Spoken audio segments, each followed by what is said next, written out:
Prior to the suspension, this honorable chamber was in standing finance committee. To that we shall resume.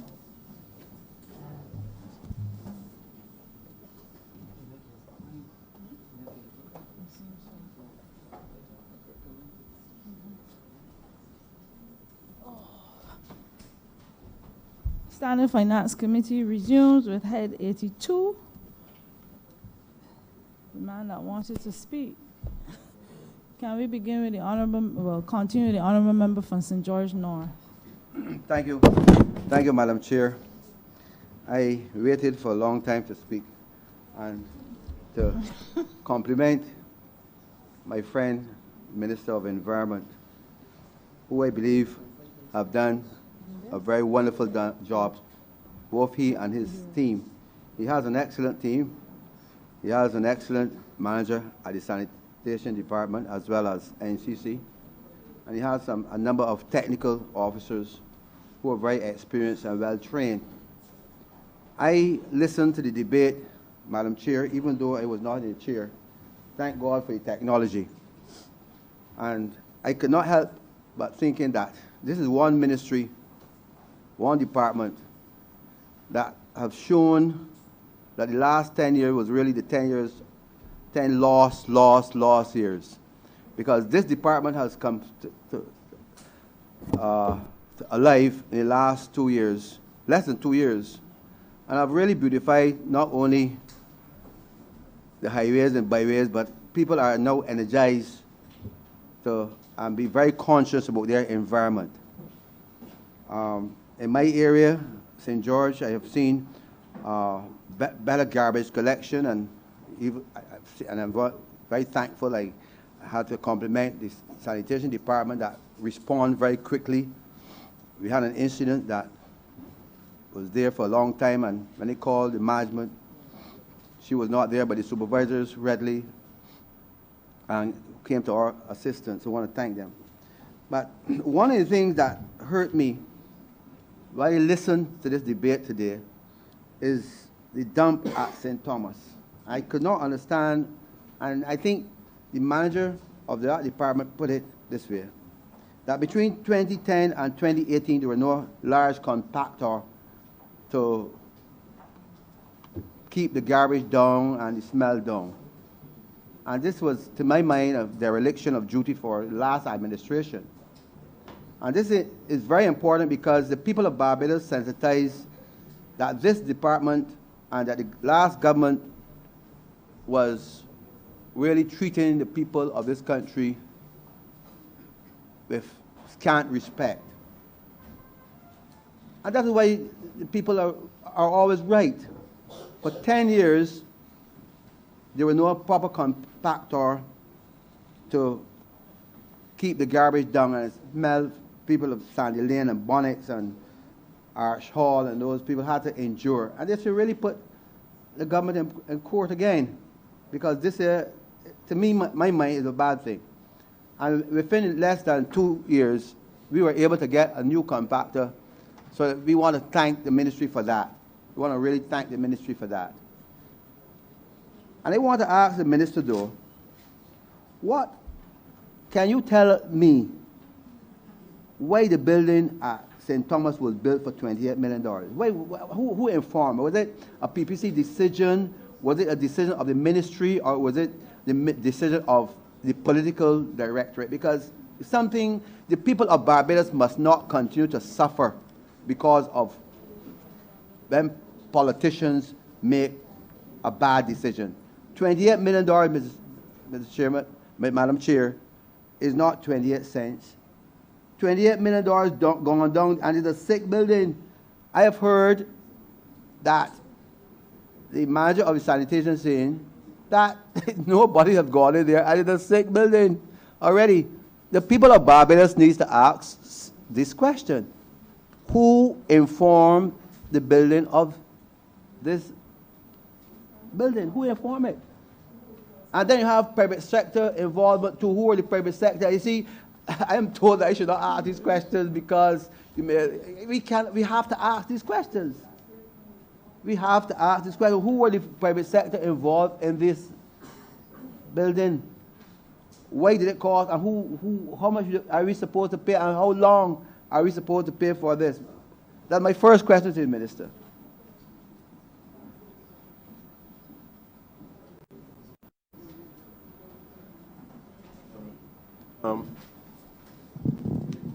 Thank you, Chair. Let me respond as good as I can. I've been told that I have a maximum. I was told You say you have asked this, you have answered this question, question already? about 20 minutes. The reality is that they had many problems. As soon as we took up office, we recognized that there were lots of issues related to the landfill, lots of issues related to the building at Vaucluse. They were fully aware that we had to be using a D9 tractor on the landfill, which did not have the required weight in order to compress the waste on the landfill. And we understood we understand the difficulty in relation to the oxygen being in the soil, and we knew the potential that could easily come from that. As a result, the sanitation services ordered a compactor, and it's a very big compactor. It has some. It is completely different to the D9 that we are talking about. Not only weight, but the size and the kind of wheels which it has. When it goes on the landfill, it is really a compactor. It pushes the soil down. So all the air, the oxygen comes out of the soil at present. I can't tell you exactly what was happening in relation to what that government was doing, but we understand the importance of doing what we had to do at that specific time.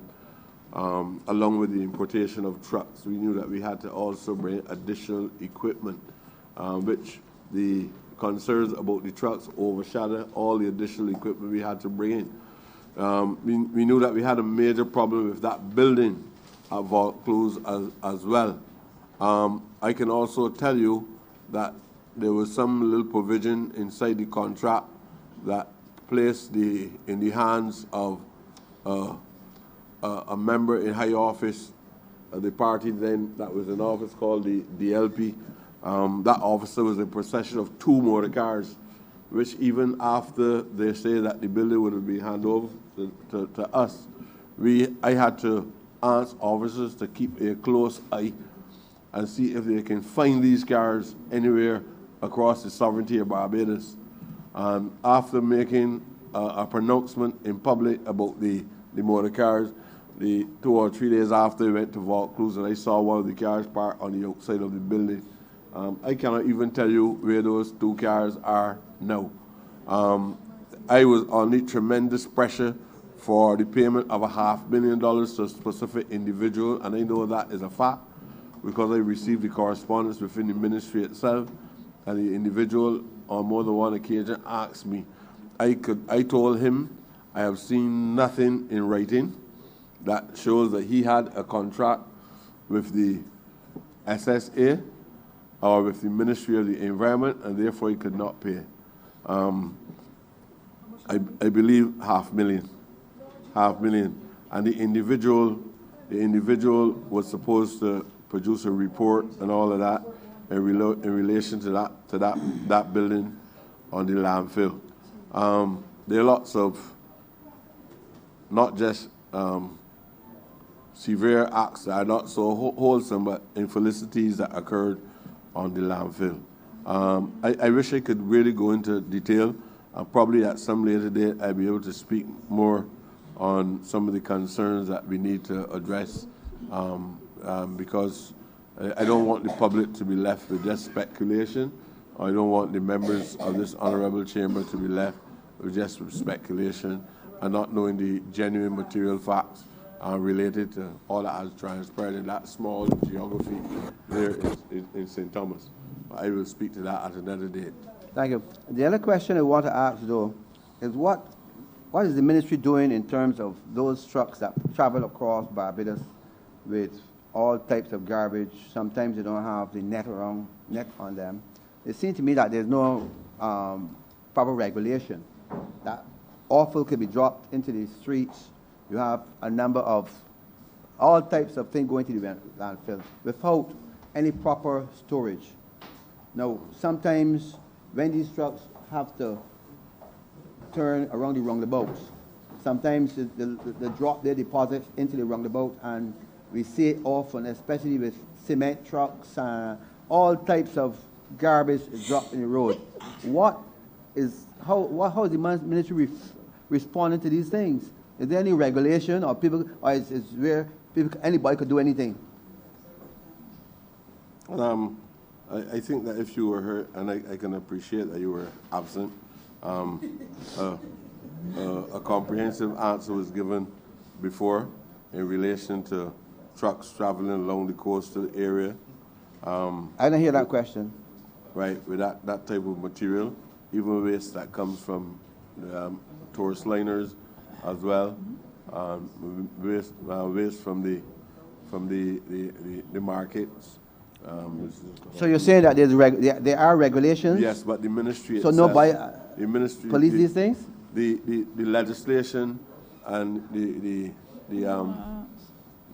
legislation or the legal instruments don't permit us independently to take a stand against delinquent truck drivers who are moving that kind of waste across the entire landscape. We have to work in collaboration, and I don't know sometime in the future we look to see if we can resolve that problem by either having some kind of memorandum of understanding or some officer within the ministry that could perform the duties, but obviously functioning underneath the Ministry of Health as a Ministry of Health officer working in collaboration with the Environmental Protection Department, or we will have to make the required amendments to the legislation to give the appropriate powers and authority to the officer within the ministry to bring any charge against such an individual. But I don't only want to identify some of the negations, especially when working with private waste haulers and so on, because during the last 2 years, we could not have done as good as we did. You know when you're trying to do something good in bad conditions and with limited cash, the reality is that it would have been worse had not for the work and the contribution made by the private waste haulers in helping us to clean up the mess all around Barbados. And even if there were a number of breaches to what they were doing, even with trucks and so on, I believe that the outcome is worthy of some level of mitigation, some level of mercy, and I don't believe that we should come down in any way or even say anything to make them feel offended by the contribution which they have made. We don't even know what motives or major motive would have been responsible for a government in office to what you might believe and I might believe is being involved in a form of negligence. It might not be negligence.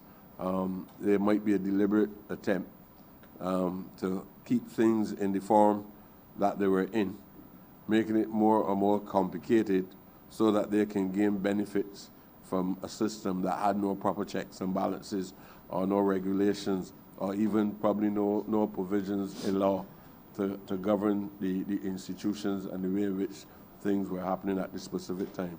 Sometimes people like to leave things in such a state deliberately because their profit materially and monetarily as a result of leaving them in the form. And I think that is a consideration that Barbadians will have to make. I believe that is the most I can do Thank in you. terms of I responding. don't want to push you further because We I know have that- 10 minutes left, just to Right. remind you. I just want to ask you one last question about the Lower Estate dump. That was another dump Yeah, that but you was said 10 illegal. minutes to ask the question. And of course, my You take constituents 10 minutes would to be, ask the question. would be remiss of me, it would be remiss of me if I did not ask you about the Lower Estate dump. That was done some years ago by a private developer. And I understand that the ministry had asked to stop. And I believe that something is being done because it is now, there's no more dumping at the Lower Estate dump. But I hope that your ministry will continue to monitor it and ensure that the person who did it would continue to clean up that site so that the persons in the Lower Estate area, Hattersall area, and the surrounding area will have some form of relief for now and the future. Because it appears to me that because there are no policing, people just do as they like. And I heard the member for St. Thomas made this comment over today that in her constituency, people just dump, because there's no checks and balances. So I hope that your ministry, along with the Ministry of Health and the other departments, could ensure that we have not only training for people and sensitizing people, especially those in the schools, about the reality of our environment. We are living in a very environmental challenging times with all the respiratory problems that we are having, and therefore it is incumbent for you as the environment minister not only to teach people about climate change and the environment, but from the school right down, but we need to be aware of these things. And those persons who dump should not only be hauled before the court, but punishment should be meted out as desired. I can go on and on, but we only Please have don't. limited time, so I want you to be conscious of this matter because this is a very important ministry. Conrad, in the interest of time and the comfort to everybody here, I would just like to let you know that we're doing all that we can to resolve the issue at Lower Estate. I don't believe that any of the brokers across Barbados got involved in what we were doing with any ill will. And what I'm trying to do is to try to understand these challenges and work collectively to try to see how we can resolve that problem. Thank you. Honorable Leader of the Opposition. Thank you, ma'am. And I have 5 questions, which I'll put to you all at once, as quickly as I'm able so to do.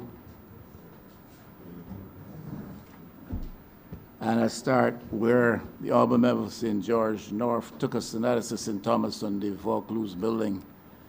My particular concern is not what went down and why the building cost so much, etc., but what is the plan for the building going forward, if any? That's one question. Second question, and if anything has been said with reference to this that constitutes an answer, you can just wave me on. And that is an update on the Keir Hill matter. You referred to it earlier as a very ugly experience. Governance in Barbados. So we would just humbly like to ask for an update on that matter if you're in a position to give it. There's an amount of money requested in the estimates here for a project, the Concept Bay Green project. And just to ask some enlightenment as to what that is about. The fourth question has to do with perhaps the philosophical premise which you set for us this morning. The successes of tourism, I am sure, would have gendered some of the challenges which your ministry would face with respect to sanitation services and also relative to environmental concerns. And you told us philosophically this morning that as societies evolve, populations explode, the capacity of the state to provide becomes limited and challenges and tensions arise therefrom. The successes of tourism and even the vision being enunciated for tourism going forward portend some serious challenges for the ministry that you have responsibility to lead. And I would like to hear from you, your team, what is your experience thus far? How is tourism impacting in any negative way upon the services you try to provide in relation to your capacity? So the last one is a little bit perhaps parochial, but very general as well. I've observed often at the Westbury Cemetery when services for the dead are being conducted, there is a nuisance of noise that comes from kite flying in the Westbury area. I've also seen once or twice the nuisance of noise coming from loud music being played around the precincts of the cemetery.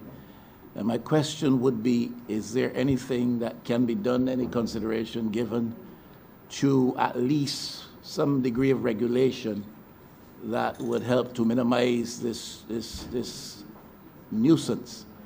And I don't mean to be overly critical, but while I am on that, I have to say as well that those in the public cemetery at Westbury who are responsible for opening and covering graves do not always conduct themselves in the most appropriate of ways when engaging in their duties. I've seen dress situations which, to me, call for some address, and I have seen and heard behaviors expressed which, to me, are totally inappropriate and insensitive to the moment. And I just wanted to draw that to your attention. Thank you, Leader of the Opposition, Comrade Ali. First of all, because of time, constraints of time, I would not be able to give any extensive answer to these things. But you obviously, what you stated about the Westbury Cemetery, you yourself recognize the kind of noise that you're hearing there constitutes a nuisance. I don't have to tell you if you can establish that a nuisance is occurring, somebody must be offended by the nuisance, and there's a form of civil action that can be taken in order to address these issues. Obviously, if there's any workers that if there are any workers that are behaving in a manner that we consider injurious to the expectations and the standard that we set in the workforce, the department would address those things. So we are quite willing, if we get any reports about any specific person, because I can't tell you if it's a worker, I can't tell you if it's the members of the family, because I also know when people are in mourning, sometimes they make loud noises, and sometimes they are not rational. But just report to us if you discover such a thing. All I can say to you is we are looking now at correcting the wrongs. We are looking at correcting the wrongs in relation to what has transpired at the building at Vaucluse. That to go into all of that, we have tried in many ways. As I told you before, there were plans for leasehold arrangement where person would have taken full control of the building, and they would have done whatever they had to do in order to make it conducive to the service that they were wanting to offer. I'm not even sure if those discussions are completed. I'm not sure if the answer would be a very positive one, but I will try to inquire about that. The Cahill issue, what the former AG used to call sub-juicy. The learned lawyer. The matter is now sub judice. The layman knows that it's sub judice.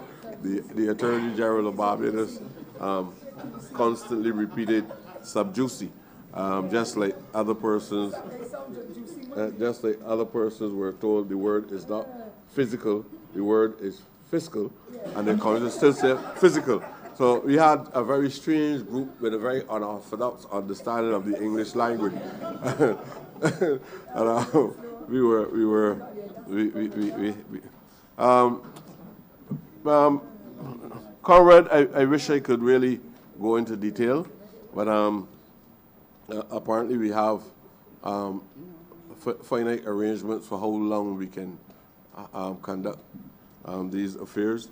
I've been given notice that I must now summons up. I did all that I can to facilitate everybody as much as I can with what authority lies with me. I now want to express my great gratitude to not only those within earshot of my voice within these chambers, but to those within earshot of my voice on the outside as well.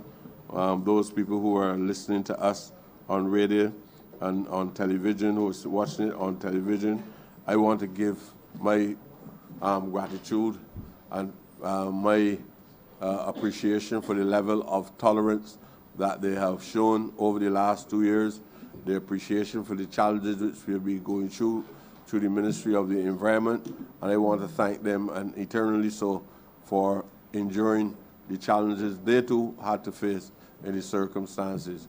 I also want to thank everybody today for making sure that they keep this debate as relevant and directly to the point, with not much of it, and I will hope if there's one person that would have contributed to things that are extraneous, it would have been me, and I apologize to myself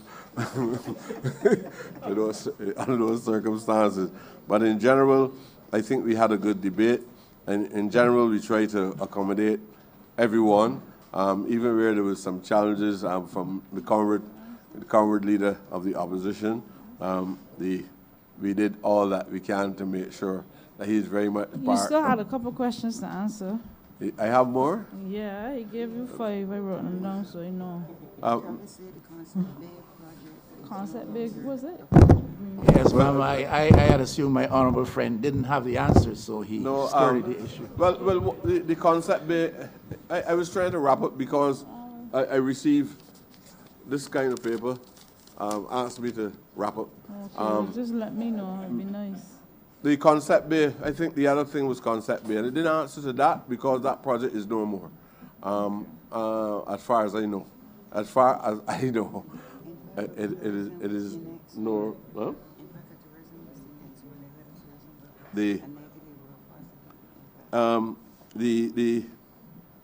I've been informed because of my lack of retention.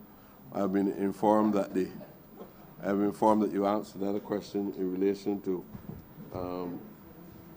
The impact of this tourism impact. success on your lives. Well, I would love to talk to you about the other side of paradise. I have my perception of how we should go forward. I believe that I've been indicating that to you as I respond to some of the concerns within the Ministry of Culture, what kind of tourism I feel that we ought to have. But that is only Minister of the Environment's perspective. Yeah, but with all due respect, Honourable Minister, I know what you've told me, but I'm asking this question for the information of the public. Yeah. Well, I believe I still have a duty, especially if I'm putting a hard alternative. I still feel I have a duty, and the public would quite understand, because I believe that we're at the level of intelligence now that people understand. Sometimes in this business, there's a form of role playing, and sometimes, and you know that well in the church, there are certain things that are expected of you. Though there might be other temptations, sometimes you're guided by the principles of the church, and as a result, those external factors keep you in line. That you respect all moral principles regardless of how strong the temptations are. In the circumstances, I would not go outside to say exactly how I feel, because based on the principles of collective responsibility within the cabinet system, I would not do that and then create unnecessary antagonism within the cabinet setting. I promise that I will have a word with you, and I will speak about it in public as some at the appropriate I totally understand, ma'am, and I accept that.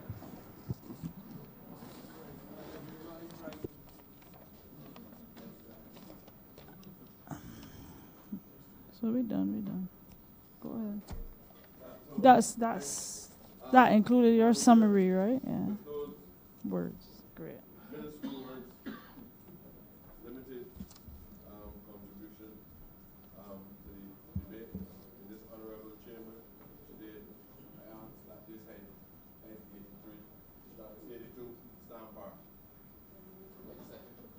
Question is that head 82 in the amount of $89,113,756 stand par. All honorable members in favor, please say aye. All honorable members against, please say nay. Methinks the ayes have it.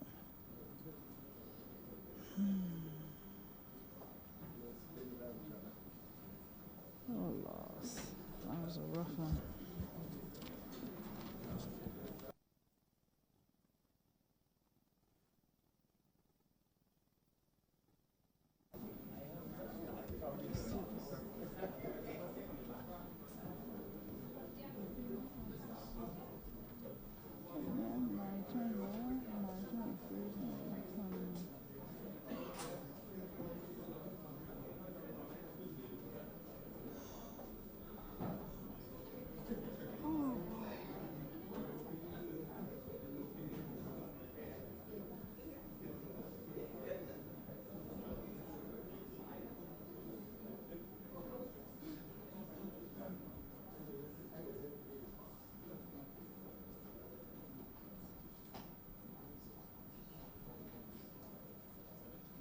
So you got 2 minutes? 2 more hours?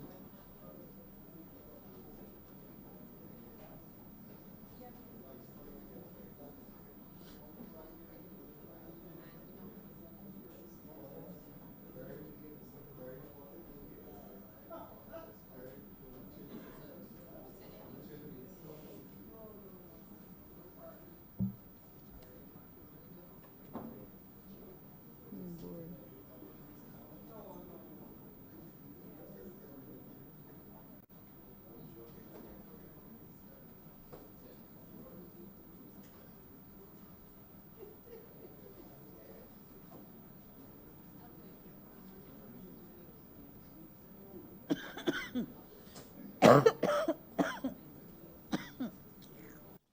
Sick of this.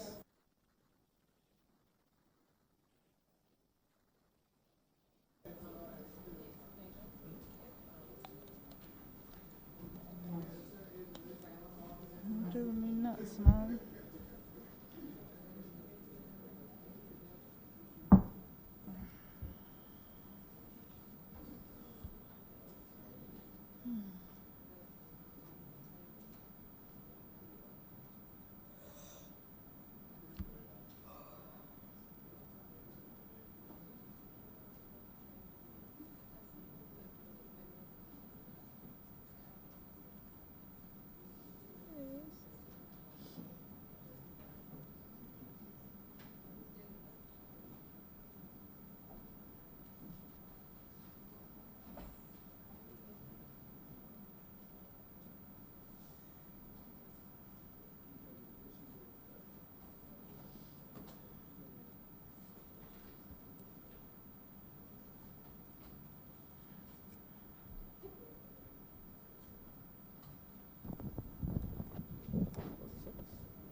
Madam Chairman, Head 46, Ministry of Maritime Affairs and Blue Economy, in the sum of $15,653,480.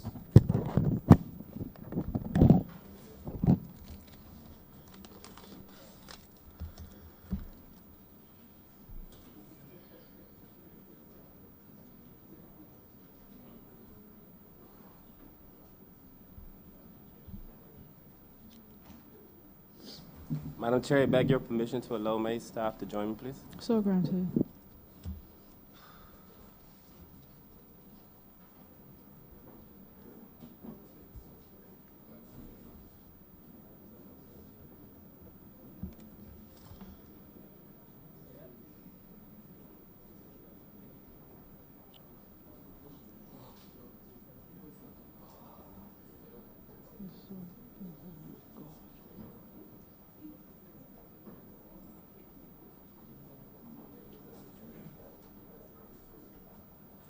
Thank you.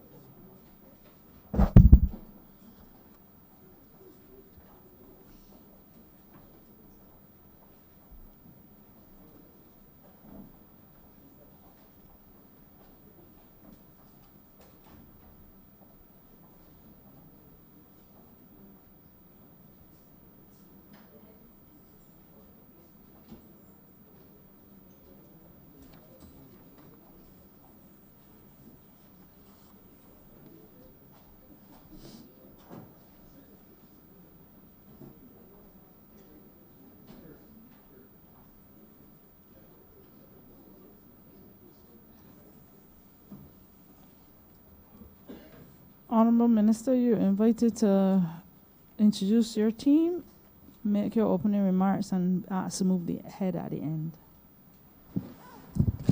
Thank you very much, Madam Chair. I'm like to introduce my team and then take my 10 minutes.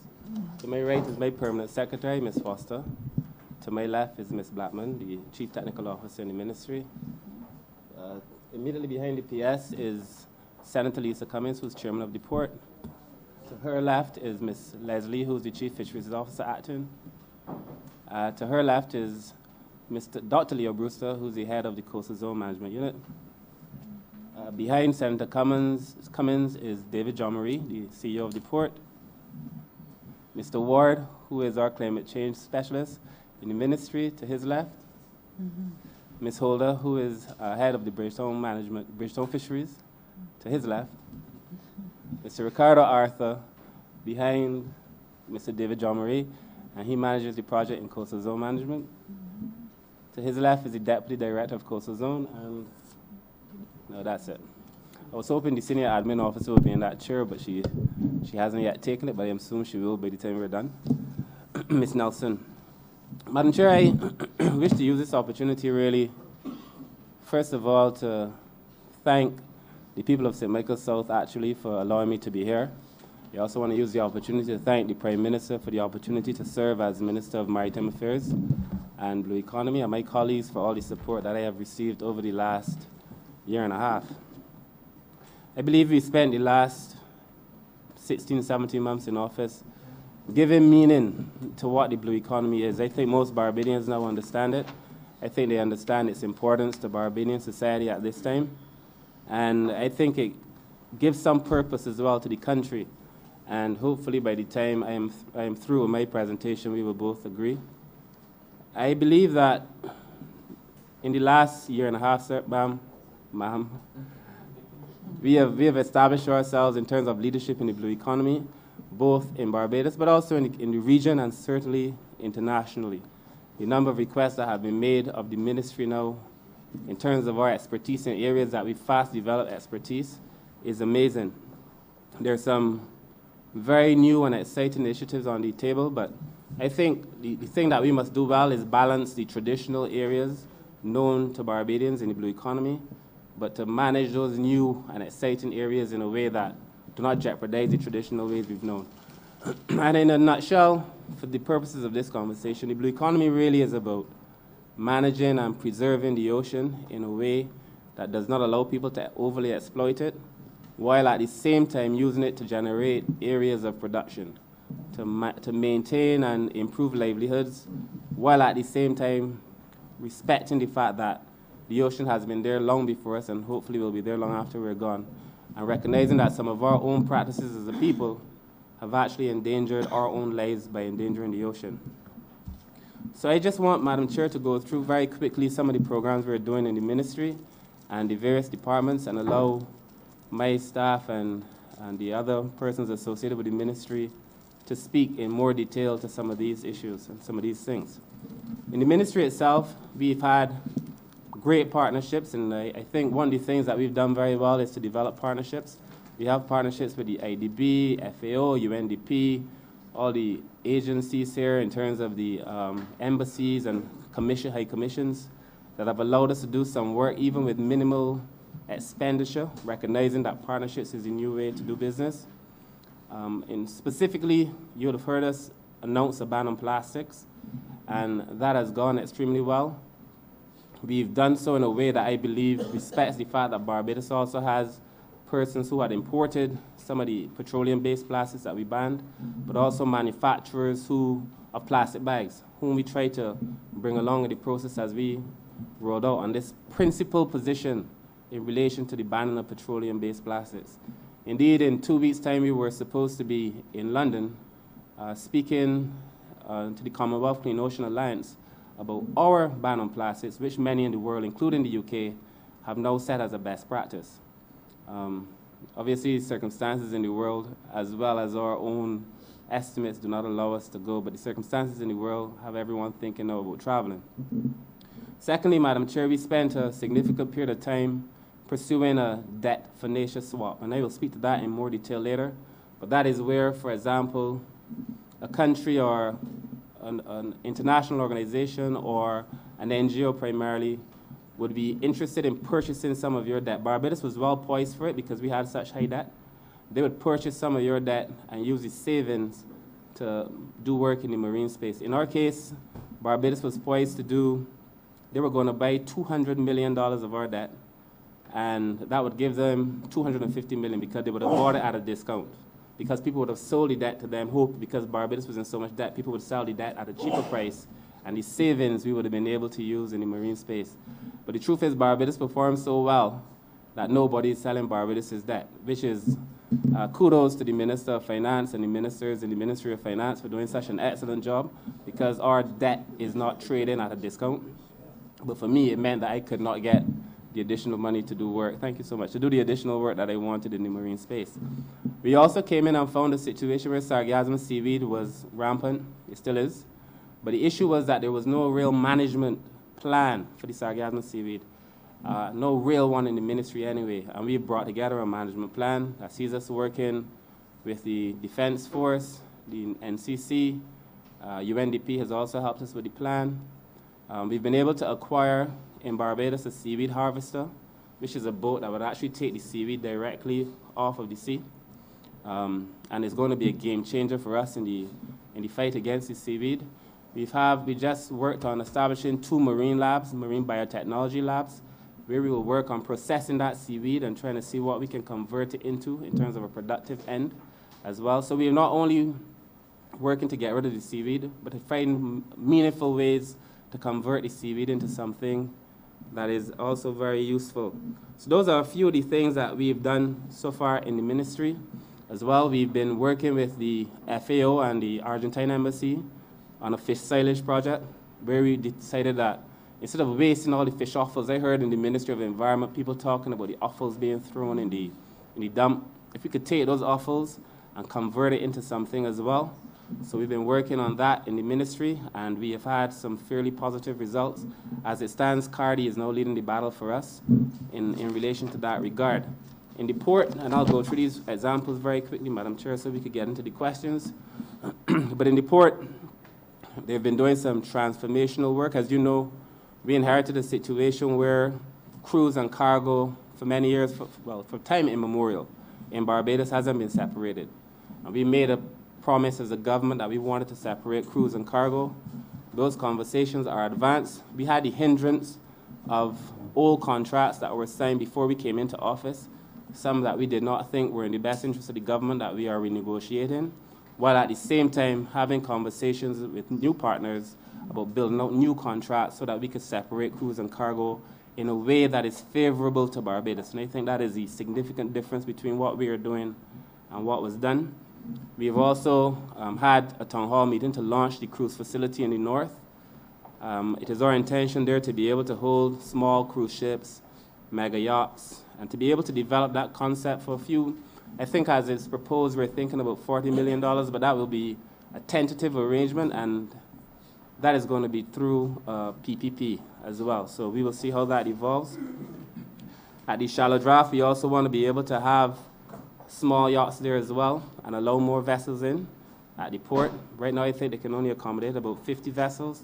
So that as we expand, we have the facilities to be able to accommodate the vast expansion that we're doing. And I think very importantly as well, also at the port, we're looking at a haul-out facility. Barbados currently does not have any real haul-out facilities for vessels. We have one at Concept Bay. I'll speak to that in a minute, but that needs some repair. But this is one, and by the time I'm through, Madam Chair, you will hear that we will have about 3 proper haul-out facilities. We also want to do a berth in the port, cargo berth in the north, that would allow us to handle bigger cruise ships. As you know, the cruise ships are getting bigger and bigger and bigger. And I think as the port evolves, we have to be able to evolve in a way that would allow us to accommodate some of these larger cruise ships. I've had the privilege, Madam Chair, of being chairman of the subcommittee of the social partnership to look at port efficiency, in which we have a number of persons in the private sector. Our intention there is to move Barbados to a point where it becomes the most efficient in terms of handling cargo and cruise in the region, and hopefully at some point in time in the world. And to do that, we have regular meetings where we look at the containers, how many are in the port, why they're still in the port, how many have been cleared, how many have not been cleared, which ones are stuck in customs, which ones are with the brokers. And we've systematically and significantly reduced the number of containers in the port, and we continue to do so over time, but this is through partnership, and this will all help to increase the efficiency. Look, if we become more efficient, we increase our competitiveness, we generate more revenue for the country, we reduce our security risk as well, so that the port overall functions as a much more efficient unit. In terms of fisheries, Madam Chair, we are amending some fisheries policies to issue licenses for fishing. Right now, pretty much anybody could fish, but we want to make sure people have a license when they go to fish, because it would allow us to manage the situation as well. We also have a concern internationally with IUU, illegal, unregulated, unreported fishing, which for me is a major concern. We have to manage it locally, but we also have to manage it internationally. I have a concern, and I've expressed it on more than one occasion. You've seen a number of people catching these very young dolphins. In fact, in the paper recently, there was an article about having only to sell these whole dolphins. The reality is that, yes, there is a new breeding dolphin that is smaller, but what you're seeing is people catching young dolphins and these juvenile fish before they have a chance to spawn, thereby destroying a whole industry. I want to bring legislation. I mean, I would have hoped I brought it before, but I've told the chief that I want it urgently to prevent people from catching these young juvenile dolphin, so that we could allow the industry to expand. I know the opposition leader is reading the estimates. In the estimates, the numbers, you would see a 1.5 million again for Concept Bay. Again, I just mentioned that there was no haul facility at Concept Bay. There was one, but it was broken and badly in need of repair for years. So the 1.5 million is to repair that so we could haul out the vessels in the event that people need to haul out their vessels at Concept Bay. We're also doing some significant work at the Pile Bay landing site. Madam Chair, we've had a town hall meeting there as well that will see the Pile Bay site is in desperate need of repair. And we're going to transform the site. The drawings are outstanding, and we're hoping within the next month to begin the work there at Pile Bay, and also to do some fendering and Bridgetown. So there are a number of things. In the markets, Madam Chair, the markets to me are, and I say it all the time, but they are the most glaring example of the neglect of the people by the last administration. Because there's not, you could pick any of the markets, or could have, because we repaired a few, but you could have picked any of the markets and found the markets in a tremendous state of disrepair. We've already started doing work at Speightstown. We've transformed Speightstown. We've done significant work at Oistins. We've also done significant work in Bridgetown. We're about to start Tent Bay. And hopefully before the year is through and during the next financial year, we intend to do some work at Paynes Bay and Concept Bay and do the drawings for Western as well.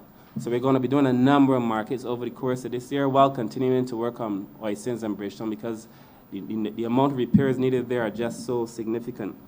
We put Skeets Bay out to RFP, as you know, Madam Chair, to find the best use for Skeets Bay. And we could discuss that further. In shipping, and I will wrap up now. In shipping, Madam Chair, we have done also some work. We came in May 2018, and Barbados was audited between June 23rd and July in 2018 as well. And the audit found that there were a number of areas where Barbados fell down, so we have a corrective action plan that would, once we stick by our action plan, it's going to bring Barbados in line with these international regulations. I have great hopes of seeing Barbados represented on the IMO Council, the International Maritime Organization Council, in the near future. We're going to make a bid soon, but doing this work is all part of it. Generate more funds from the registry as well. I think we can do it. We've done also the Maritime Single Window, which the port, in conjunction with the ministry, is working on. This would allow us, Madam Chair, to expedite business in the port. You have a single window whereby you come and you do all your forms online, and once you've done it one place, it allows you to come through. You're keeping the forms are consistent from port to port. It allows us to be ahead again of the game in the Caribbean. Everybody has to do it. We're just hoping to be ahead. All these things, when we do this, we'll be able to attract newer ships. And then lastly, on shipping the small crafts, I've spoken in public about it before. Everybody knows how I feel that we need to bring order to the water sports and the activities that are being carried out in relation to water sports and small crafts. I felt that we've had several conversations over the last year, specifically with the jet ski operators, and I feel that the time has come for greater discipline, and we have a proposal that I will discuss here later, perhaps, to address some of those challenges. And then in coastal zone management, and last of all, in coastal zone management, Madam Chair, I am so pleased with the work that is being done in coastal zone. My only complaint for Dr. Brewster has been that given the amount of work that he's done and is doing, he has been shy in telling Barbados about it. But they have been doing transformational work.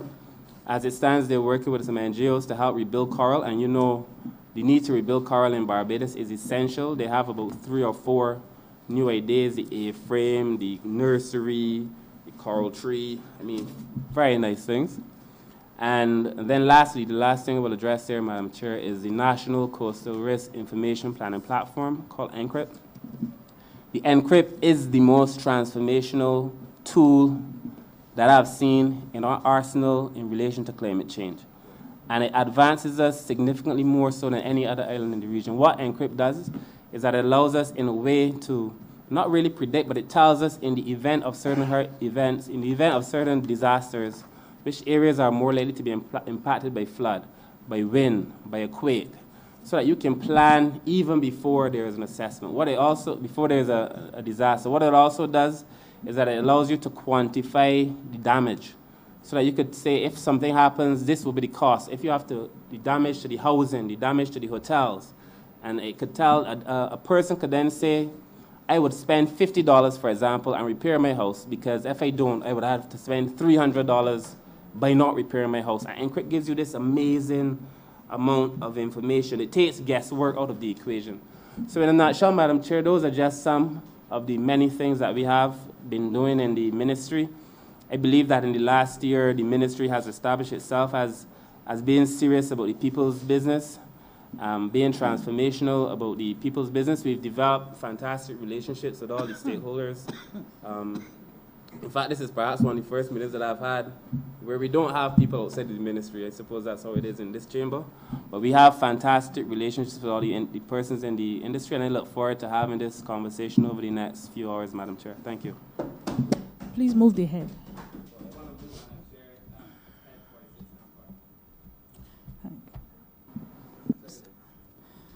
Honorable Leader of the Opposition.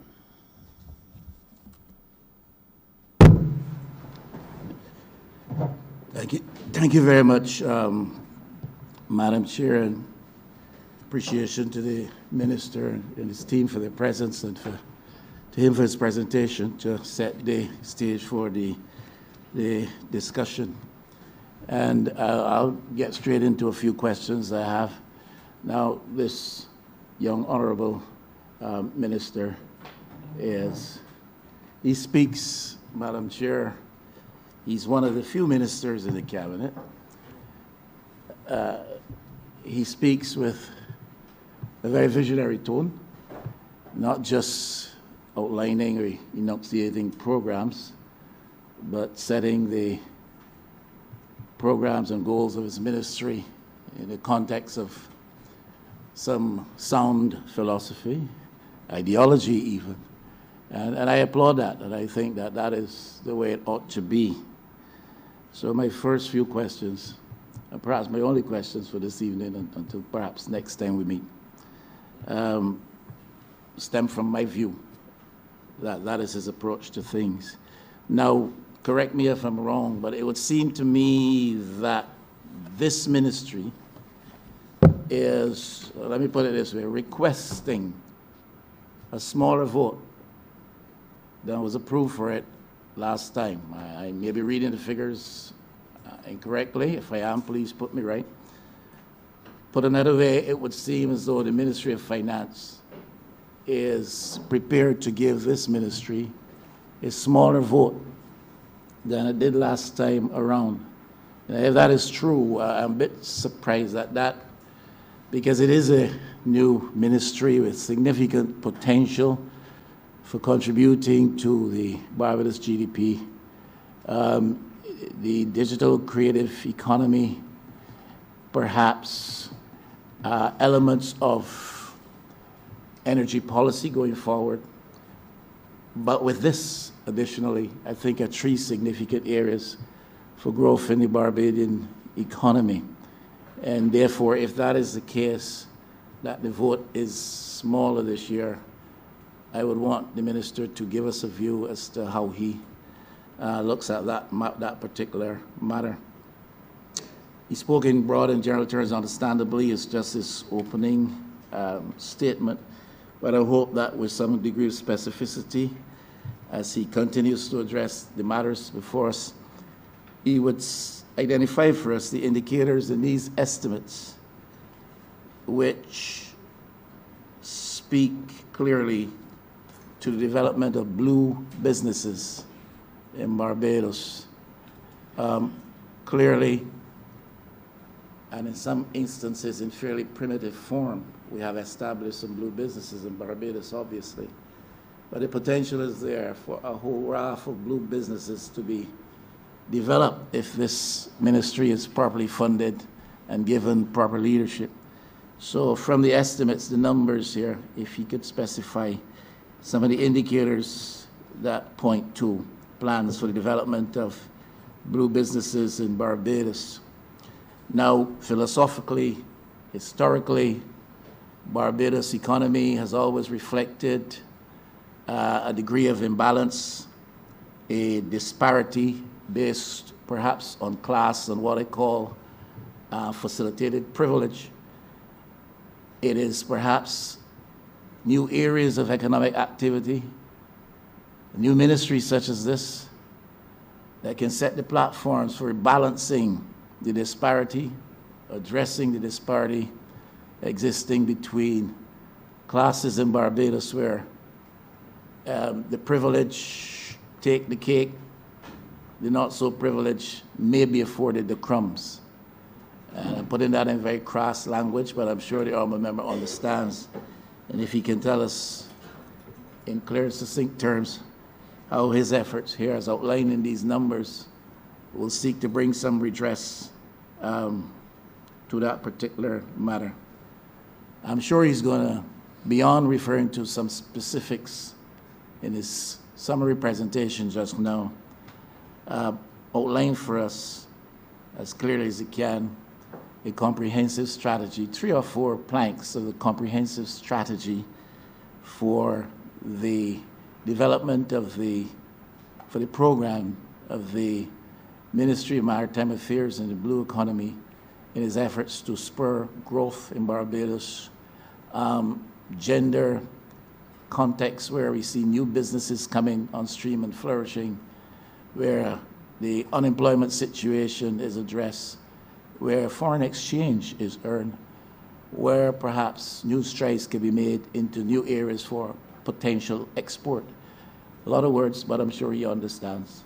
And I will pause there for now. Thank you very much, Honorable Leader of the Opposition. Last year we were given in total $22,168,693. This year we have $20 million. It's a decrease of $2 million. And the reason for that decrease is simple. We had a project that we were working with the IDB. That project comes to an end. Part of it was that Barbados had to make a contribution to the project. And because the project comes to an end, we no longer have to put in those additional funds. So that is just in relation to the project. What we've done, because we felt the project was important, is that we've brought the staff of the project into the mainstream public service. So they now become public servants, and we will continue with the work. It's a lot of the work related to the NCRIP program. So in essence, the work of the ministry has not even nearly been compromised. In fact, it has been strengthened because we brought all the persons into the public service, 1. 2, in relation to the question in terms of the businesses that we are hoping to be able to create, the truth of the matter is that a lot of what we have to do in Barbados, government has to understand that its role can no longer be to be the provider of all things. I think one of the things that we have to be able to do is to help people develop as a business, help facilitate business, but also across the ministries, there are various things that are happening. For example, there was a aquaponics program that we did in conjunction with the FAO. That program, and I made a cry before, I'm making it again. There are 40 positions now that we would be willing to have persons who are willing to have businesses in aquaponics come forward, and once they recognize male and female, and to fill these places and be able to start their own business. We've been working with the Ministry of Small Business to offer a trust loan, so that while you do not see those funds recognized in these estimates, of course, the provision is made in another estimate to be able to offer small loans to business people, so that through the Ministry of Small Business, these loans will be made available to the persons who are interested to be able to start the business. So again, we're not working in silo. I think the Honorable Minister of Energy said we are one government, and indeed we are. So we'll be able to use those funds to be able to do that. I spoke briefly as well about the marine biotechnology labs, where we're taking the sargassum seaweed and trying to convert it into something useful. This again will create opportunities for persons. We're now working with a number of very bright young people who are doing amazing things with the sargassum seaweed, be able to generate revenue from it. There are a number of persons here, for example, I know everybody knows by now Oasis, who are taking the sargassum seaweed and making a soap from it and other products. We want to be able to strengthen them. There are other persons who are using the sargassum seaweed to make fertilizer. We also want to be able to work with them to be able to strengthen them. So while you will not see that spending here, there is that relationship being developed, and we're working with a number of international organizations. For example, UNDP is funding, in conjunction with the ministry, a number of these things. So that as we flesh out the ministry, it is our hope that through our partnership and through our facilitation, and not necessarily our expenditure, we'll be able to build out some of these businesses. The truth is that even with all the combined effort, in terms of what we're doing with sargassum seaweed, we are still treating to less than 1% of the total amount of seaweed. And I am more than willing to work with young people who have new ideas to help us address the sargassum seaweed problem. There is a Barbadian now in New Zealand whom I met with, who we are hoping eventually to be able to work with as well, to be able to convert some of that into a biomethane gas. Again, that's another area of small business that we would be able to see develop in relation to this.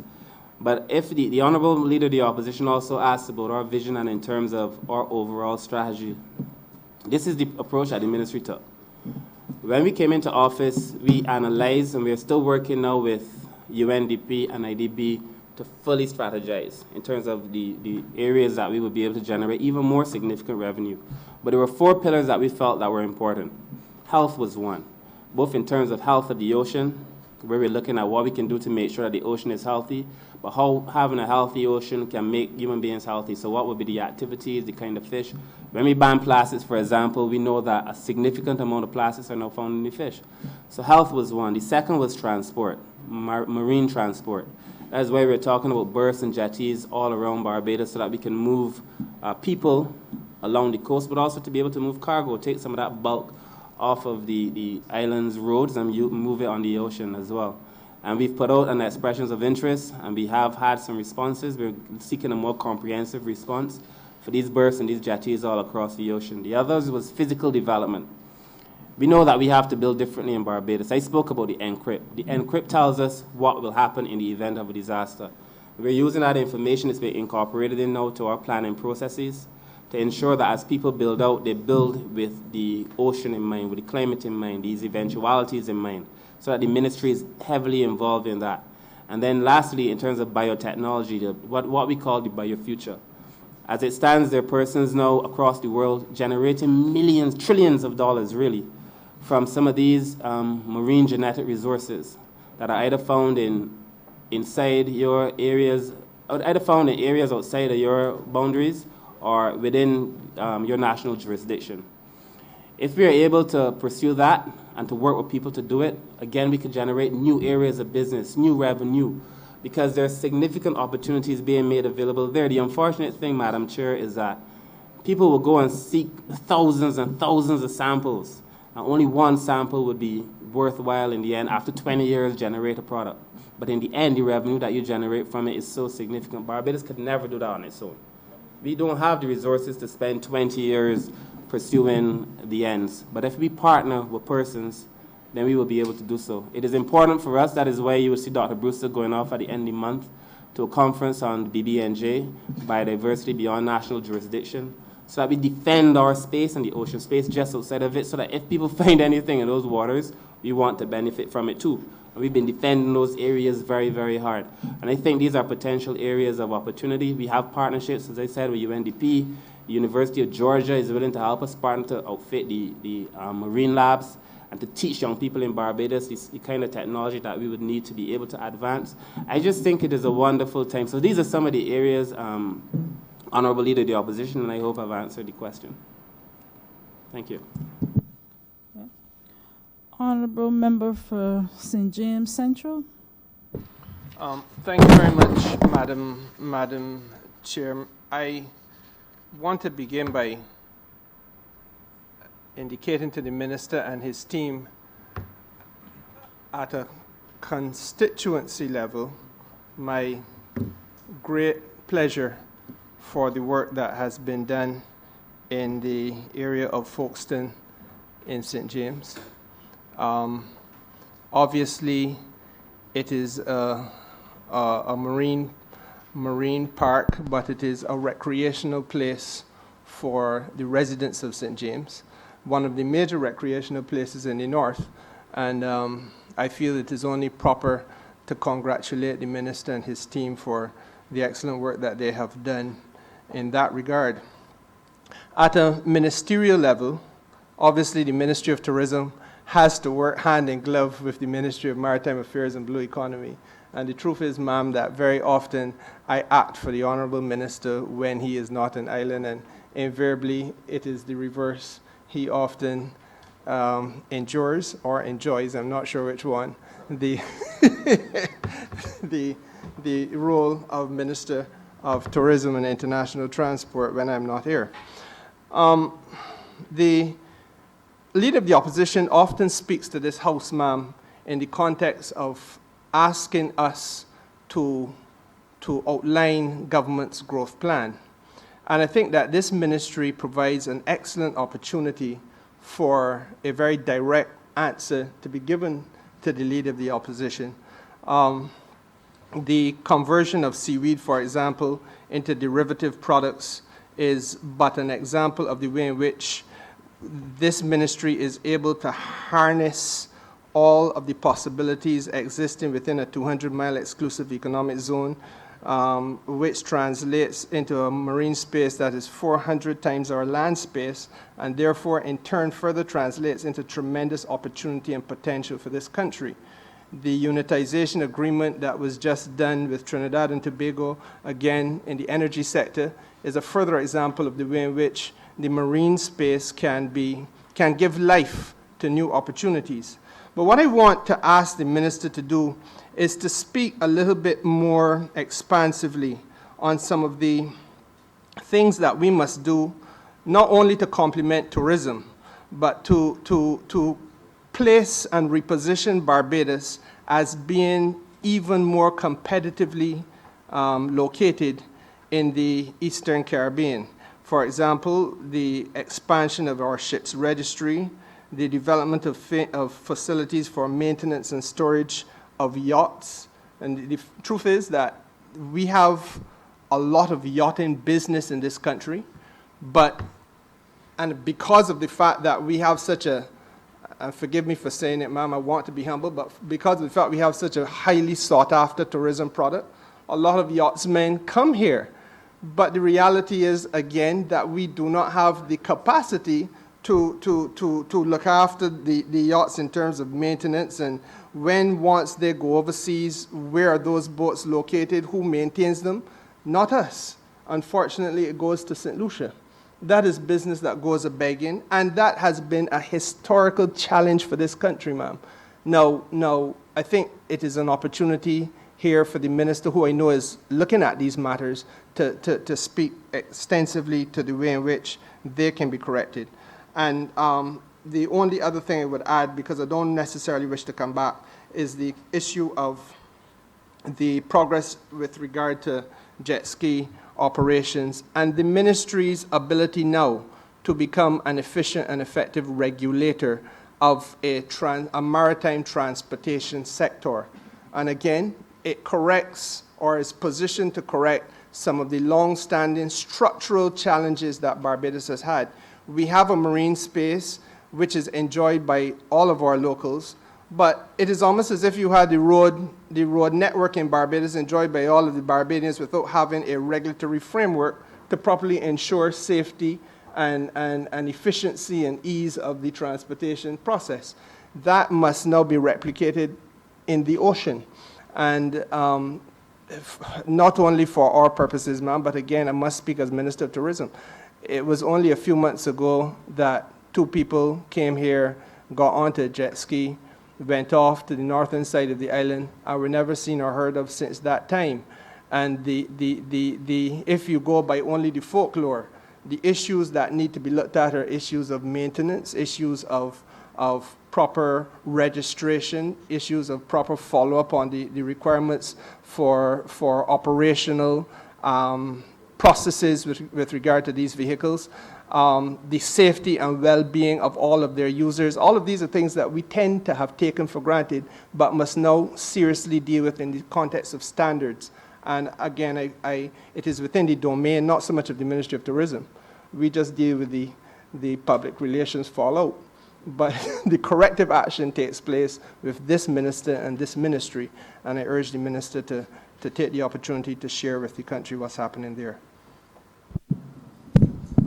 Thank you very much, Minister. I should tell you that the word is enjoy. I enjoy every time I get the opportunity to act for you, sir, and I trust you enjoy every time you get the opportunity to act for me. That being said, I take the point raised by the Honourable Minister. I actually thought he was going to ask me about Paynes Bay. I suspect he will come back and ask me about that later. To answer your question, Minister, there are a number of things that are happening, I think, that are directly related to tourists.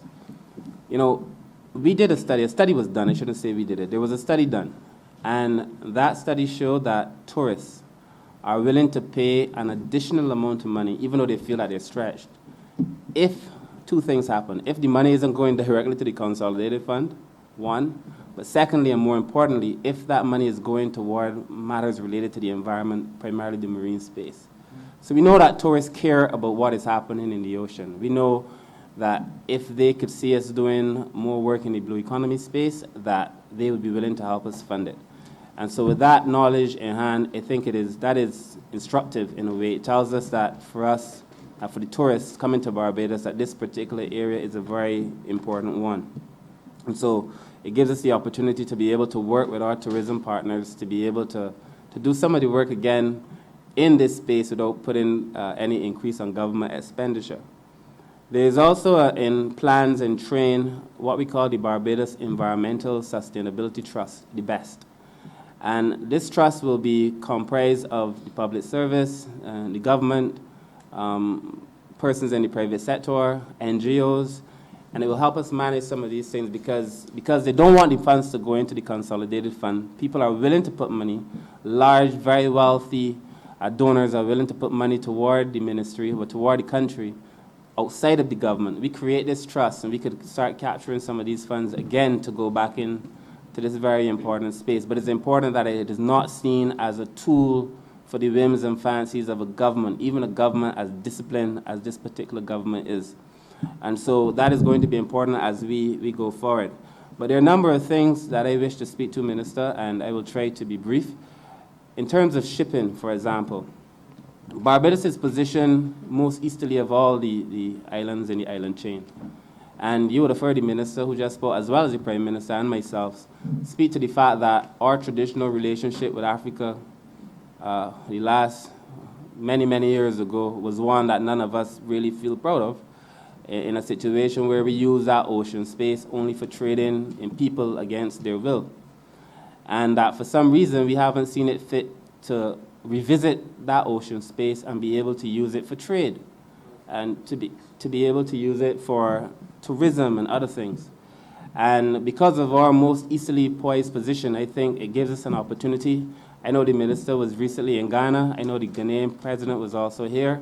We're having conversations now about opening that space to be able to move people and move trade and cargo and just to be able to use that space that hasn't been properly utilized because I suppose because of the mental punishment of the history of it all. But we want to trade now using that space on our own terms. And I think that opens tremendous opportunity for Barbados in terms of just being able to trade and to move tourists from off of Africa. Barbados positioned itself in that regard.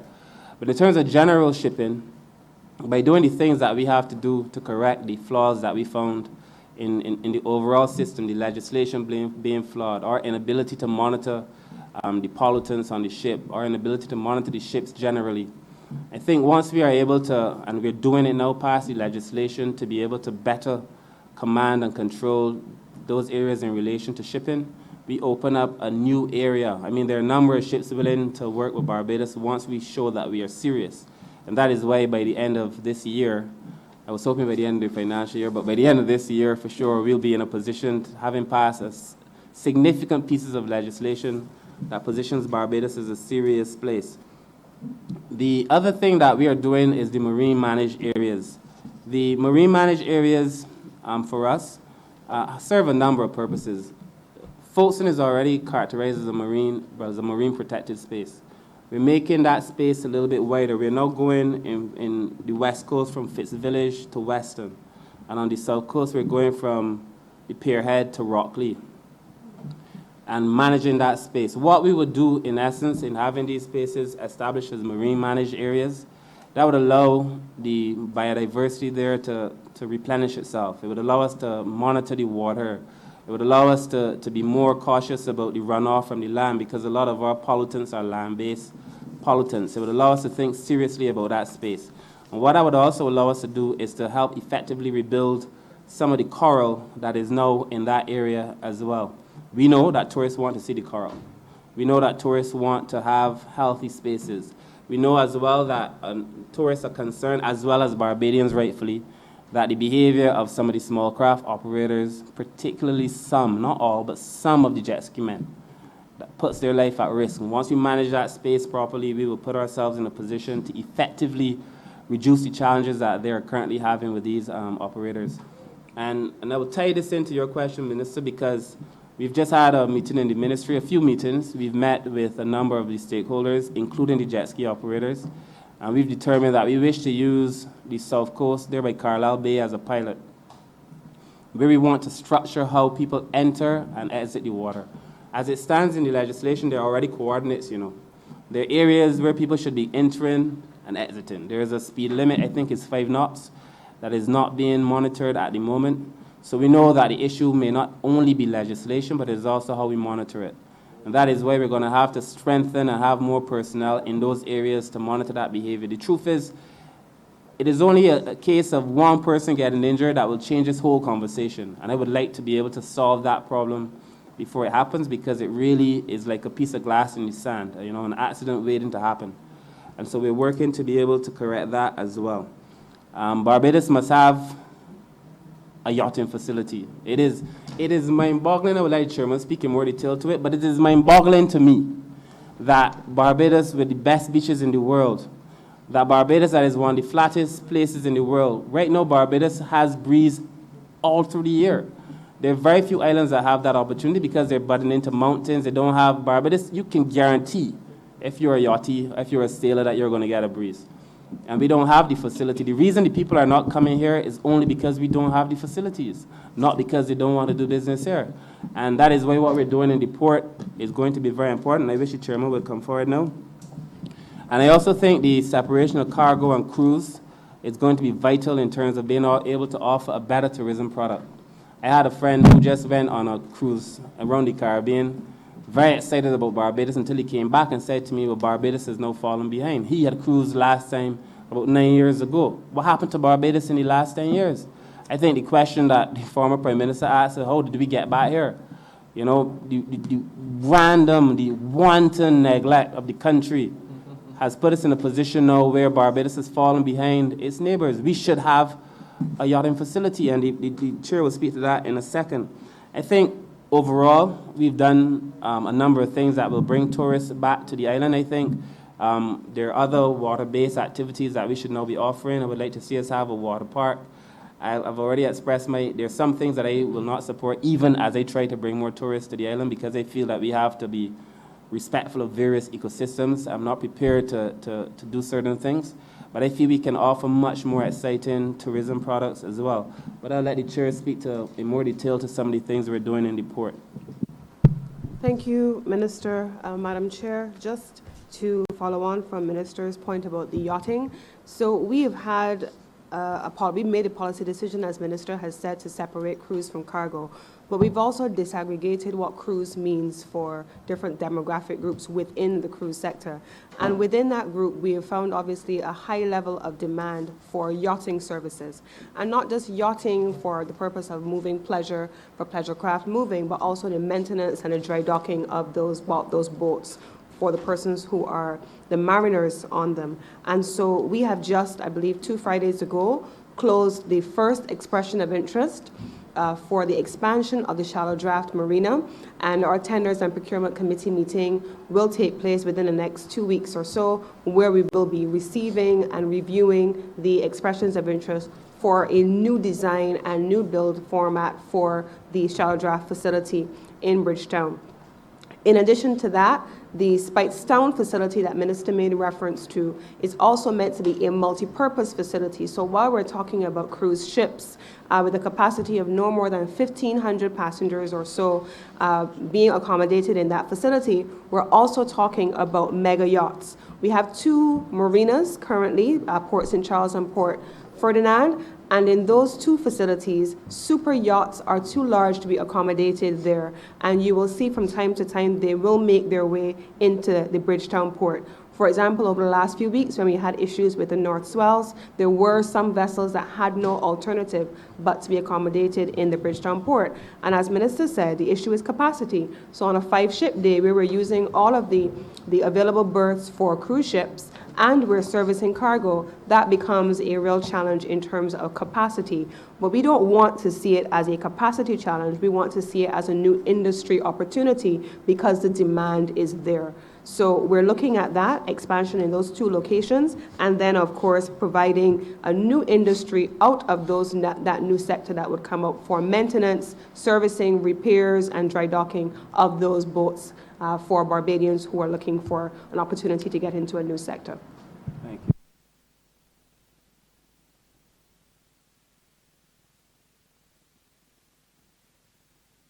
Ma'am, I had indicated I really didn't necessarily want to do all 3, but I will come back only to say that one of the things I had spoken to was the issue of the operations of the correction of the regulatory environment which governs the operations of jet skis.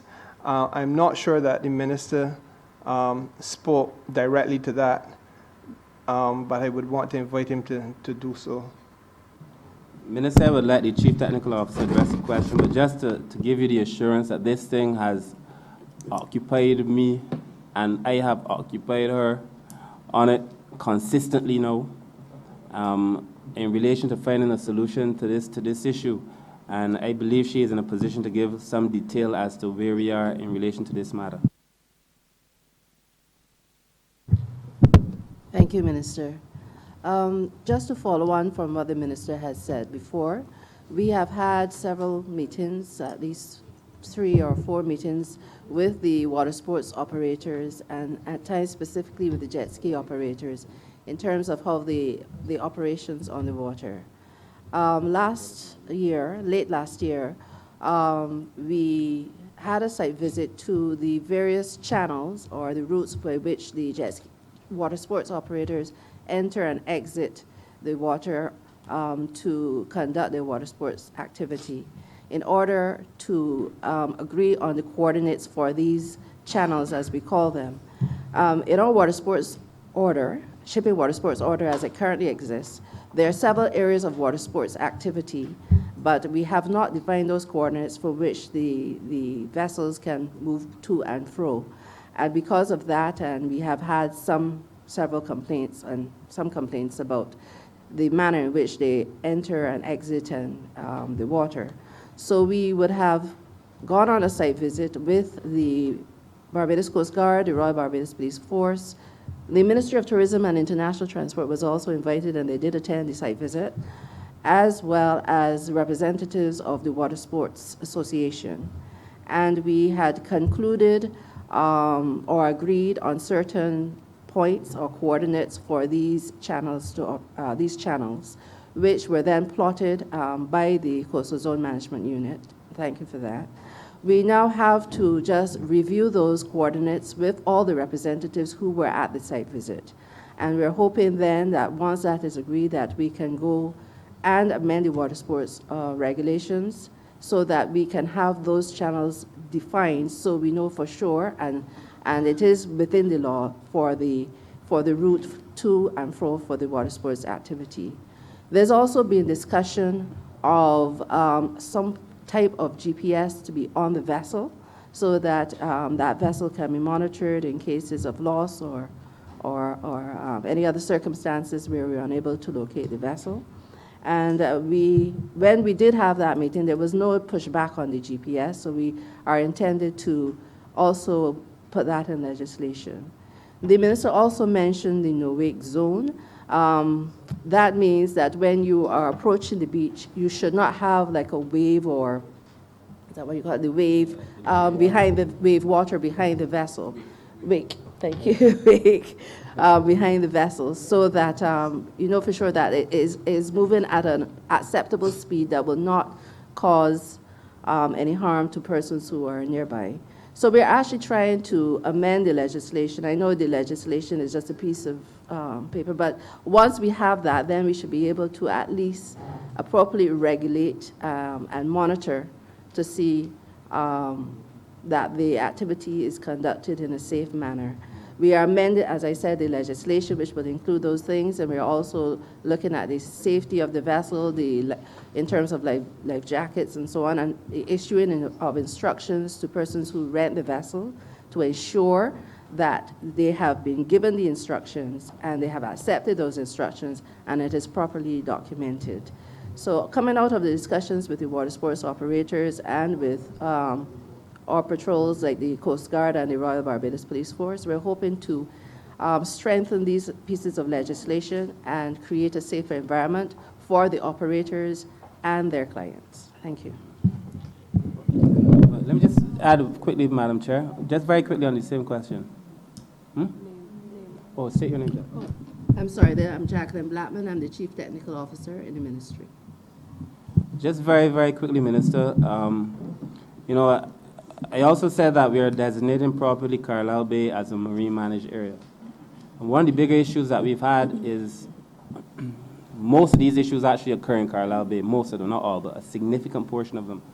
You called me, or was it the Minister of Energy called me during cabinet to show me a jet ski operator in my face doing figure eights and other fancy things in the middle of a space that he should not even have been.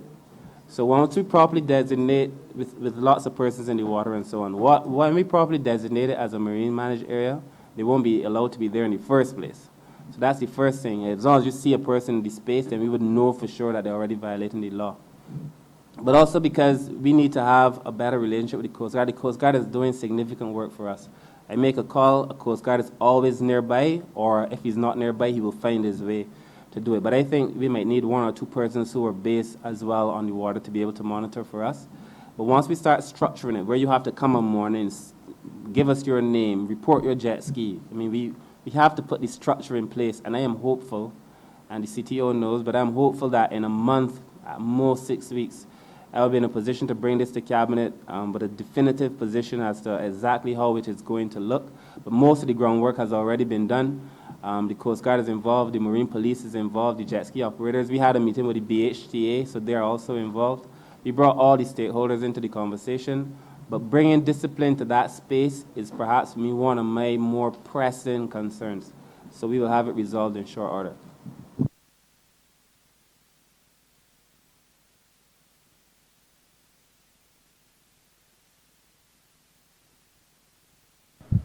Thank you, Madam Chair. I was almost hoping that you didn't notice that I was one of the first ones to be up, because Friday, No, because I have a lot of questions for this minister and this ministry, and I'm conscious too that we will wrap up shortly, and I hardly know where to begin. I will begin in a gentle place. I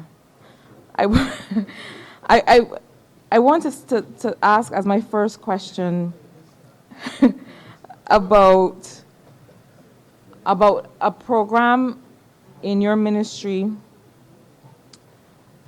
and I'm aware that you did receive supplemental resources to move some of the officers on the NCRIP program into your permanent complement of staff, which I think has been very important. This is a census year for Barbados.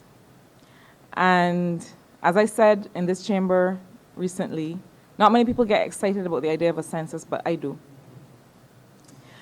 It's not the sexiest of things, but from the economic affairs and investment, and in fact, for most of the productive sectors, for most of the social investment sectors, it gives us a very good understanding of what is happening with the people of Barbados and how we should therefore develop and define policy that affects them.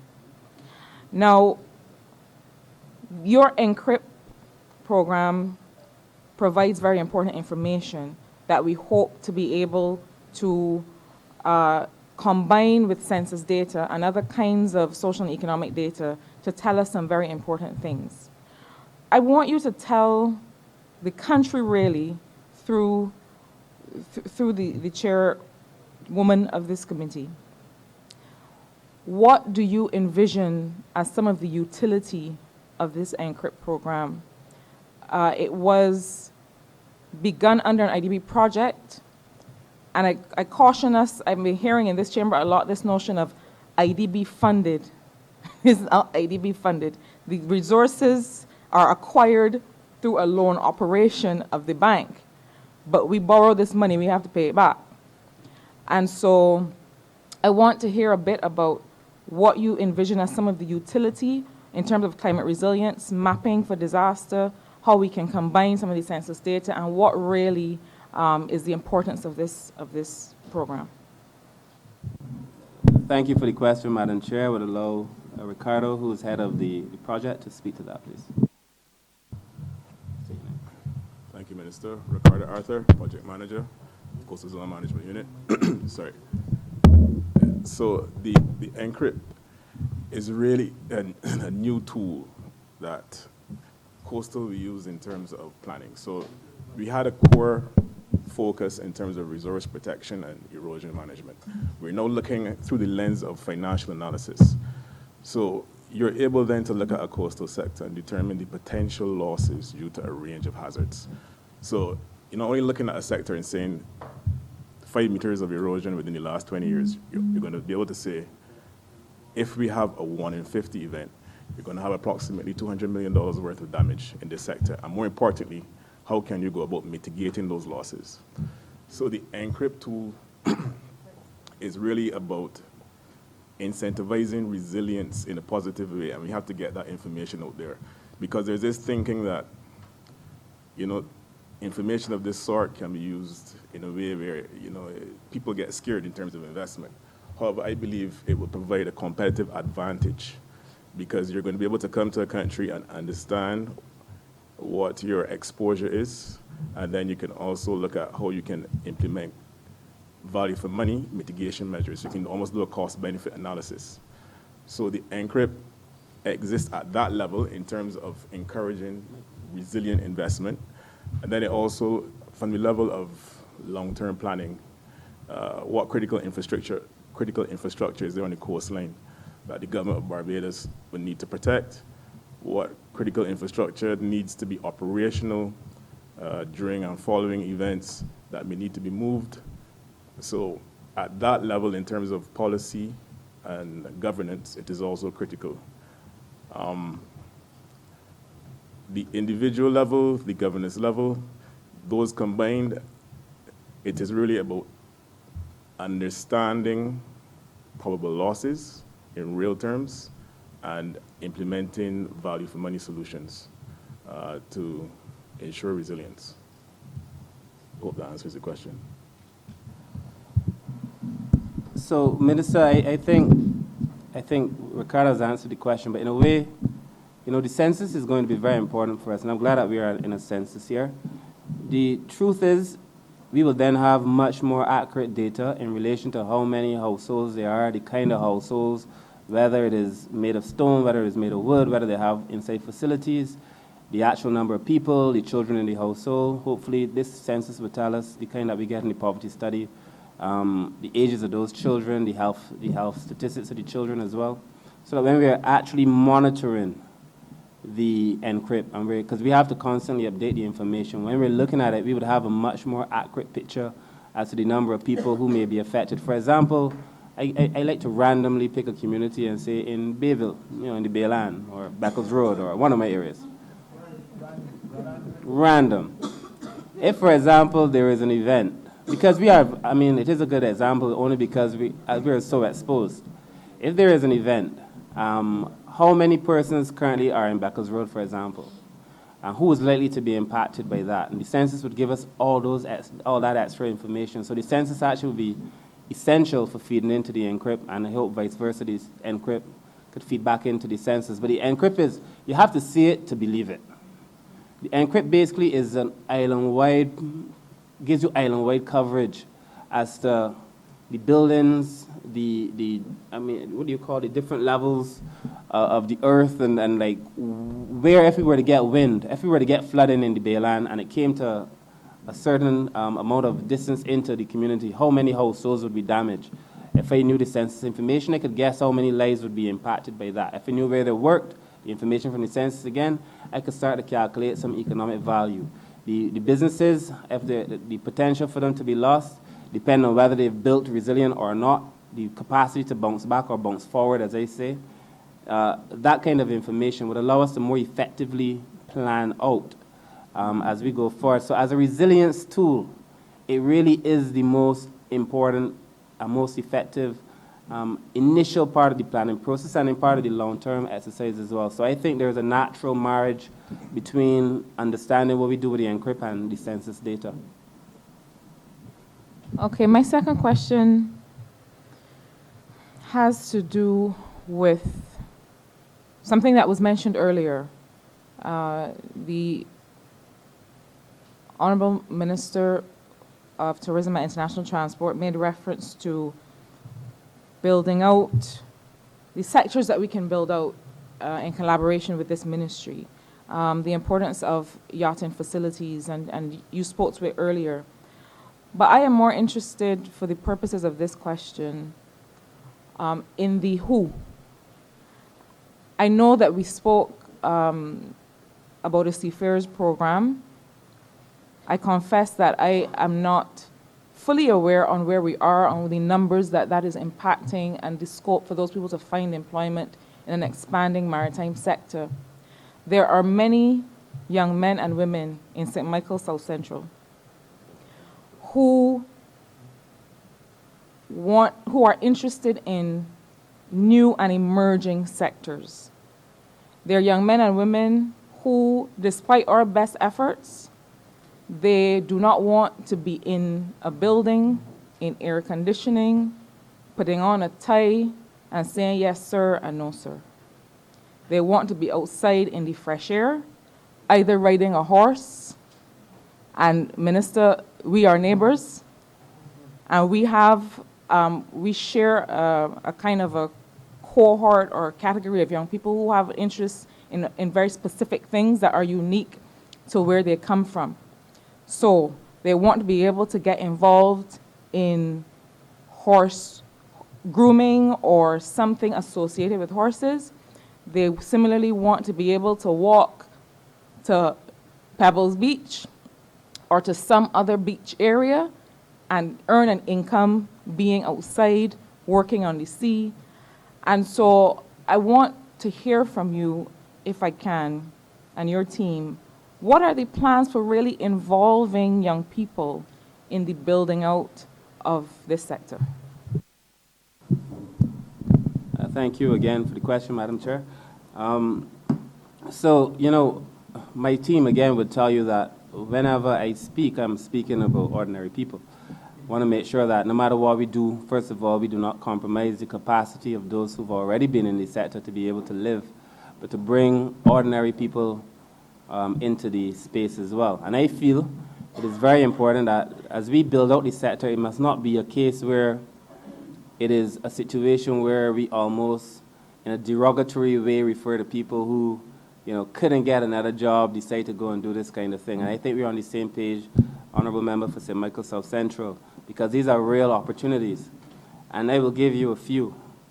In the crew sector, for example, we are told time and time again, the Honorable Member for St. James Central would also know, and the Chairman knows, that we are told time and time again that the cruise ships would love to have Barbadians on board.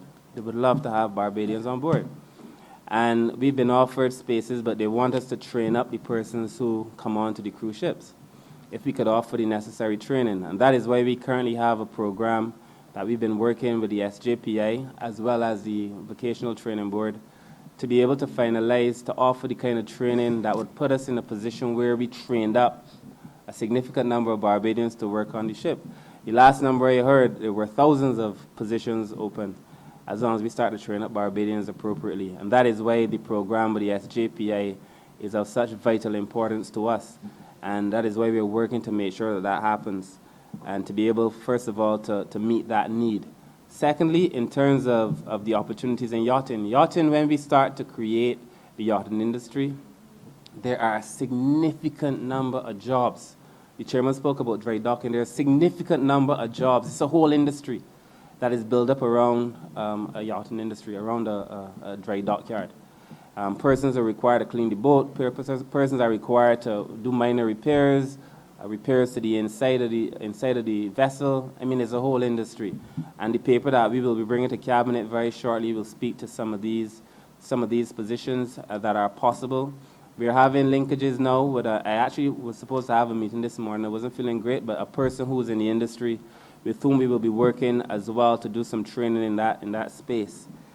We've had conversations, and we're supporting young people now. Very soon I'll be telling my honorable colleagues, and I still consider the member for St. Michael West to be my colleague, so I'll be telling him too about the number of positions that we may have for persons who are interested in sailing, for example. We're working with the sailing club as part of the yacht club to be able to train regular people. I've said to them in my meetings very clearly, you know, I want to see young boys from St. Michael South and South Central being able to come, use the facilities, be exposed to sailing, because there's also opportunities. A lot of the people who are trained, they would tell you, once they train up a person, somebody snaps them up. They don't last, because there are all these opportunities available. So I think we've already made the funds available. We should be training, I think, about 50 or so persons during the course of the year to start with. And once those persons are trained, it is highly likely that they would find opportunities as well to be able to start a real career. As I said, as soon as a person is trained up, they're almost immediately taken. That's the tragedy of it all. But at least it will be a work. It's a good tragedy. Thank you, member. It will be a good tragedy because then people will have the opportunity to generate income outside of Barbados. You know, one of the things that we must not do, I think, is limit our understanding of the economic possibilities to the 166 square miles that is Barbados, or the 424 times size ocean space that we have. Because we're able now, the world is our oyster. We should be sending Barbadians all over the place and hoping that they will send back some of those funds as well. In fishing, honorable member, we are looking at simple training program. The chief would speak to it maybe, where we're discussing having young people come and work on a dinghy.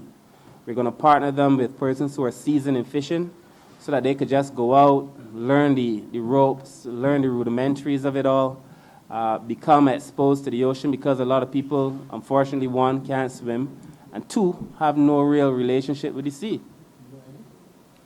Have no real relationship with the sea, and I think it's important that we get persons back there, so we're going to be using this program. We've already spoken to some of the fishermen who are willing to train young people to come and work with them as mentors. We're going to give a small stipend, Again, you're going to hear us discussing that in greater detail in the very near future. And then I think there are other opportunities. I think the sargassum presents the greatest opportunity. I really do. I think the number of opportunities to be able to convert sargassum into something is going to be fantastic.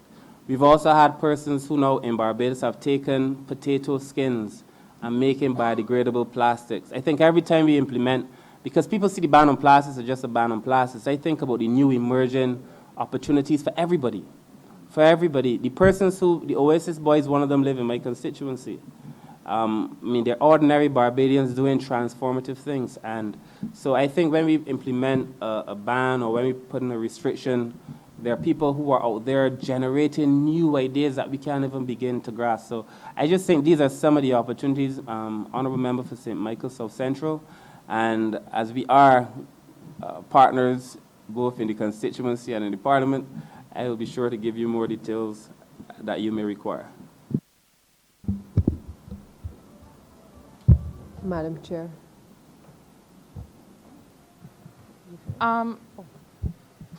I will get back in line on Friday when this ministry resumes. But I do, if the Leader of Government Business will allow me a very quick follow-up, which is that it may not be that quick in the end, but I do want to ask this question about the relative relationship, Minister, between your ministry and the work of the ministry that went before you in terms of the responsibility of the NCC when it comes to the operations on the beach. Now,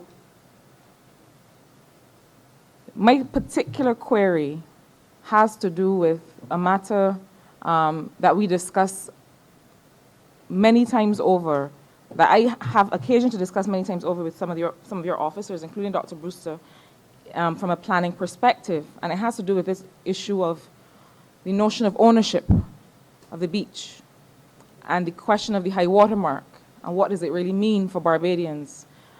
Because we have a recurring situation where people are not clear on what it means to say that all beaches in Barbados are public. And what does ownership down to the high water mark mean from a commercial perspective in terms of how much can you control in terms of what happens in that space? So you have situations where commercial operators are saying, you cannot come walk past this point, you cannot come and talk to your friend who may have come through this operation, be wearing a wristband, sitting down in a beach chair. You can't come and offer them one of your fish cakes that you bring from home. I think that it is, and Minister, I really don't mean to put you on the spot in this regard, but I'm asking because at the end of the day, we are here to represent Barbadians and to be able to defend the patrimony of this country. And even from an investment perspective, as I want investment and growth, and that is the reason I work in this ministry, the reason I am here in this honorable place is because of regular Barbadians from St. Michael South Central who put me here and who want to enjoy their access to the beach. So I understand that it's not a short question and perhaps not a short answer, but I needed to be able to put it on the table this evening. Well, thank you for the question. I will begin and I would allow Dr. Brewster to speak some of these specifics. Look, I've spoken to this in Parliament before. I've spoken to it in public before. I understand the concept of ownership, and I support it. You own some part, you own some part. But I do not in any, even the smallest iota, support private beaches in Barbados, period. I do not support people hindering access to other Barbadians, period. Because the law is very clear. Even though you may own to the high water mark, public access is guaranteed. So you should not be violating the rights of Barbadians to have access to the beach, period. So any person who's engaged in that behavior is violating the law. As it stands presently, that law sits with and the management of that space sits with the NCC. It doesn't properly sit with the ministry. I hope someday it does. But it doesn't properly sit with the ministry at the moment. My view on the matter is very clear. And that while you may own to the high water mark, because that is what is provided for now, It also provides for access to the beach. And we've seen some people engaging in grandmother kind of folly. People going in the dead of night and planting trees so that people, because they feel they own the beach. And we've seen people now, debates between big men, you know, the 7 elephants fighting mice and getting the do. But you've seen situations where business people now having a feud and one man putting up a fence and all kind of like childish things when we're trying to manage a public space. Like you, Minister, I find it very offensive if anybody attempts to deny Barbadians access to the beach. It is written into our DNA that we must freely have access to the beach. Now, the law, unfortunately, as it stands, is the law. And it says that the person who occupies the space owns to the high water mark. The thing about the high water mark, as Dr. Brewster will explain, I'm pretty sure, is that the high water mark is a moving target. You know, once the water comes in, the high water mark is there. If the water goes out and the beach starts to accrue and accrete, there's more and more beach. The high water mark goes further, it goes further and further back. You suddenly own more and more of the beach. Because you think you own more and more of the beach, you feel like you can put down chairs from the point where your building is almost to the water. Those things are wrong. And the NCC, even now, even though I think the legislation needs to be strengthened, but even now with the current legislation, the NCC still has the right to go and tell somebody, you are denying Barbadians access to the beach. Move those chairs. And I think the NCC must, in stronger terms, enforce what the law allows them to enforce. But there are some technicalities. I would like to think that at some point we may review the legislation. But that being said, for the most part, people who own to the high water mark, for the most part, are not really violating, for the most part. For the most part, people who own to the high water mark are having consultations with the government. They recognize that the beaches, all beaches in Barbados are public. And if we done the islands, those beaches would be, when we do them, those beaches would be public too. All beaches are public, and they recognize it, and they have the conversations and the consultations, but there are a few people who feel that they now are above the law, and that they refuse to engage NCC, they refuse to listen to NCC. In some cases, there are also people who were given permission, who have taken that permission to mean that they could take the chairs from here into the water itself. So those people too have to be checked. So it's all kinds of problems. But I feel that NCC has already started treating to the matter very seriously. The only person who I think is more serious about this matter than me is the minister responsible for NCC, the honorable member for St. Michael East. And anybody who knows the minister for St. Michael East would know that there is no way that he is going to allow anybody to feel that they can own the beach to the extent where they deny the average Barbadian from granting for having access to the beach. I am more than comfortable that he will address this matter, that we've already started addressing the matter. We've had meetings with the honorable member for St. James North, the minister of tourism, myself, the honorable minister responsible for the NCC. So it's a conversation that is ongoing, but I would let Dr. Brewster speak to some of the more intricate details of the legislation, if necessary. Thank you, Minister. Madam Chair, Leo Brewster, Director of the Coastal Zone Management Unit. I think the Minister has pretty much summed up what I was going to say. From the technical end, obviously, yes, ownership of beach lands does fall to the property owner in terms of ownership up to the high water mark. And the high water mark position is used as a position of reference for building in terms of setting back policies for construction of both fences and the structures that are going to be placed on the beachfront area. Okay, so the distance for any fences or enclosures is supposed to be 10 meters or 30 feet from a normal high water mark position on any beach. Depending on the size of the beach, it is set as a minimum. It is not set in stone as that is the ultimate setback limit. It's supposed to be a minimum of 30 meters. Yeah, a minimum of 30 meters, but it can be more. So when you measure from the high water mark, if you have sufficient room and space to set back further, especially any fences or enclosures, you can set back much further landward. This has been the case that has been applied within Carlisle Bay, which is one of the most controversial locations where what the minister is talking about has been experienced. And as you walk along Carlisle Bay, you will generally find that properties do not extend past the old seawall, which used to run along Carlisle Bay that you see at the base of the Esplanade, etc., going all the way down, because that's where the majority of warehouses and buildings used to be. so they don't extend onto the beach as accreted over the last 60 years. What you will find is that some fences have encroached onto that beach space to cordon off areas, but they do not go all the way down to 30 feet from the high water mark, principally because of what the minister has identified as the understanding of the need for the public access to those spaces, okay?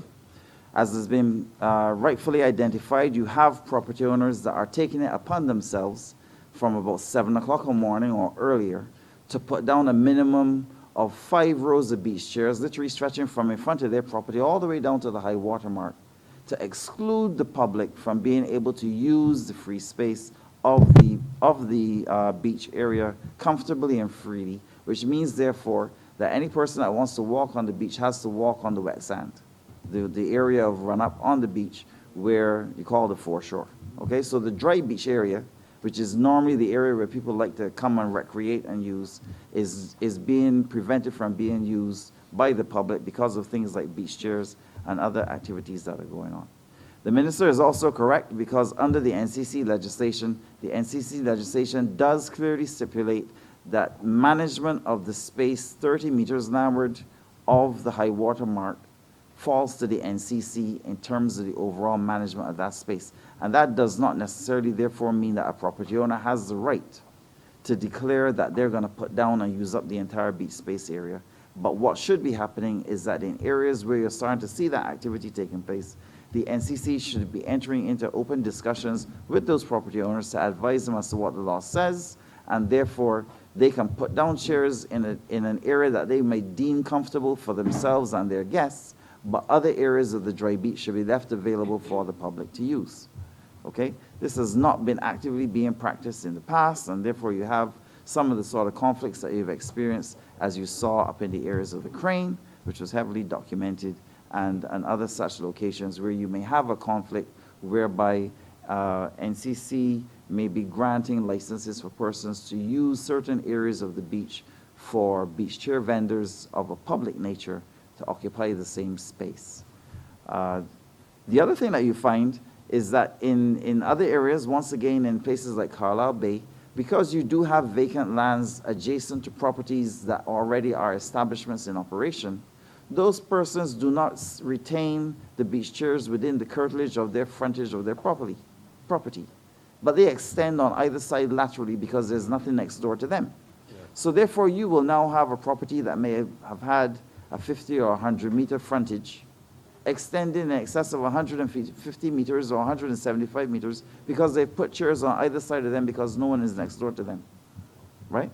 Further taking up space, and that is a space that technically NCC may be able to allocate for persons in a public situation to be able to rent beach chairs on because as it stands right there and now there's no property associated, no operational business associated with the property because it's a vacant lot.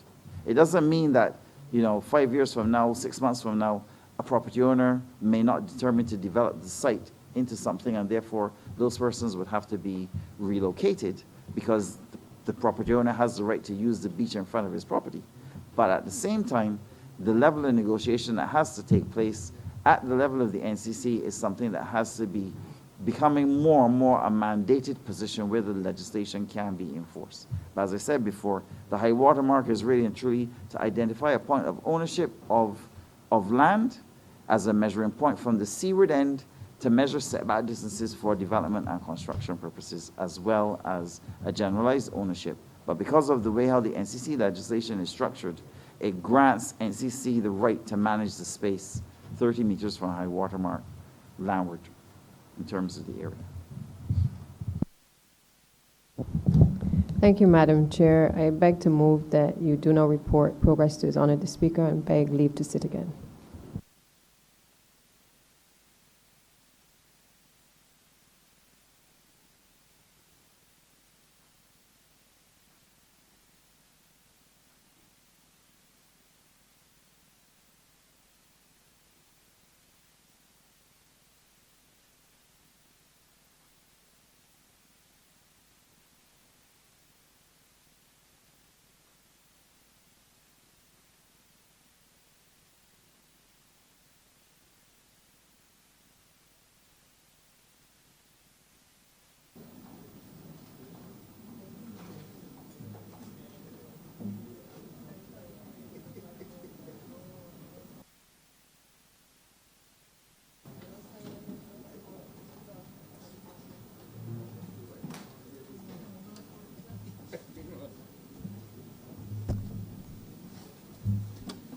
The chairman of the Standing Finance Committee has reported progress and requests leave to sit again. Honorable Leader, Government Business. Thank you, Mr. Speaker. I beg to move that the sitting be adjourned until Friday. Suspended. Suspended until Friday, the 6th of March at 10 a.m. The question is that this honorable chamber be suspended until 10 a.m. on the 6th day of March 2020.